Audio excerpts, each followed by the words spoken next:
आज की कहानी है सासू माँ का बेटा बड़ा प्यारा है।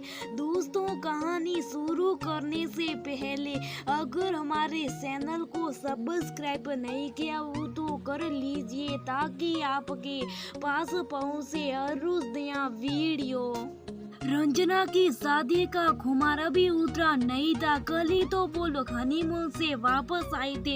एकदम से राकेश बोले, यार कल तो तुम्हें भैया लेने आ रहे, तुम चली जाओगी, तुम्हारे बिना कैसे रहेंगे। अब तो लगता है कि मैं तुम्हारे बिना कैसे जी रहा था।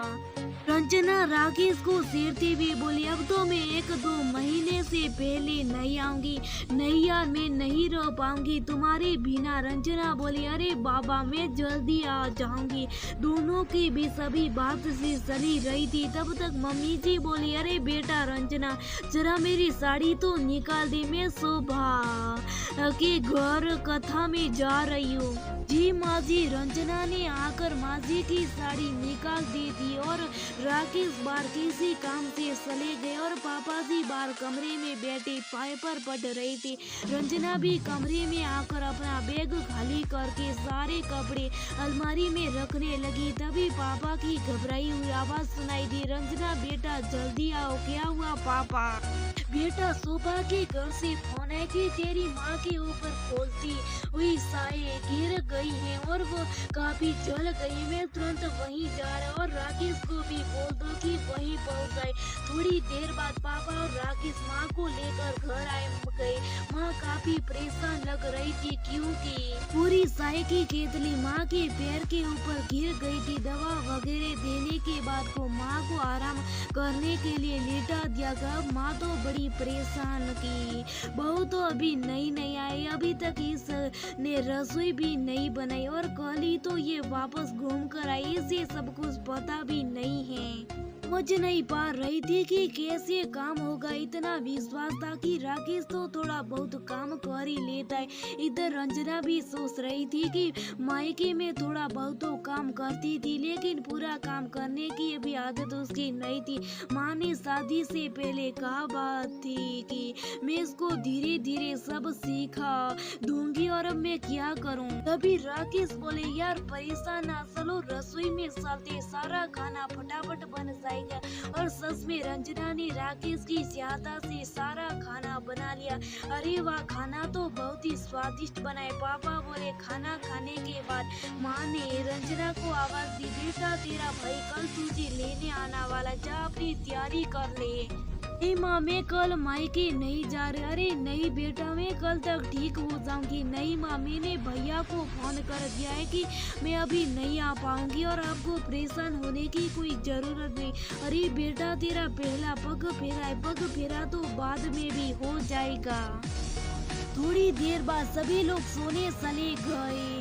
अभी बस सोई रही थी तभी राकेश की आवाज सुनाई दी, टन टना उठिए, मेमू साहब चाय तैयार है। अरे मैं आ ही रही थी, कोई बात नहीं, चाय मैंने बना दी और माँ पापा मैं उन लोगों को भी चाय पहुँचा आया हूँ। थोड़ी देर बाद रंजना ने राकेश के साथ मिलकर नाश्ता भी तैयार कर लिया। राकेश कोई भी काम रंजना को अकेले नहीं करने दे रहा था। माँ ने भी राकेश को खास हिदायत दे दी थी कि बहू को किसी भी तरह से परेशानी नहीं होनी चाहिए।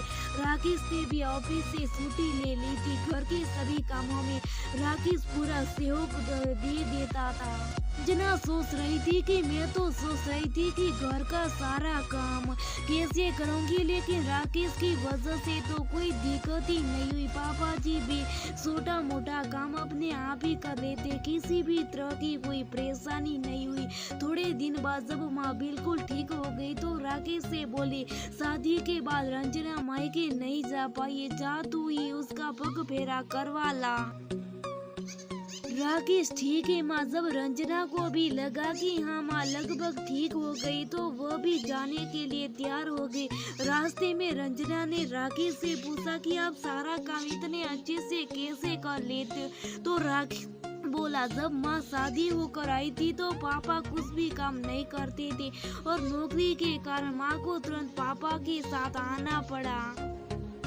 माँ को तो बहुत दिक्कतों का सामना करना पड़ा था, इसलिए माँ ने सोचा था कि वो अपने बेटे को हर काम में परफेक्ट बनाएगी। अच्छा जी रंजना अब तो मायके जाने के लिए बावरी हुई जा रही थी। मायके पहुंचकर मम्मी भाभी सबके गले लगी, सब लोग बैठे बातें कर रहे थे। तभी रंजना की मम्मी रंजना से बोली, बेटा तुझे ससुराल मैं तो बहुत परेशानी होगी, क्योंकि तू तो घर का काम बहुत अच्छे से नहीं कर पाती थी और तेरी सासू माँ को भी इतनी तकलीफ हो गई। रंजना हंसते हुए बोली, अरे नहीं मम्मी, मेरी सासू माँ का बेटा बड़ा प्यारा, उन्होंने मुझे किसी तरह की कोई परेशानी नहीं होने दी। और वो शरारत से राकेश को मुंह देकर मुस्कुराने लगी।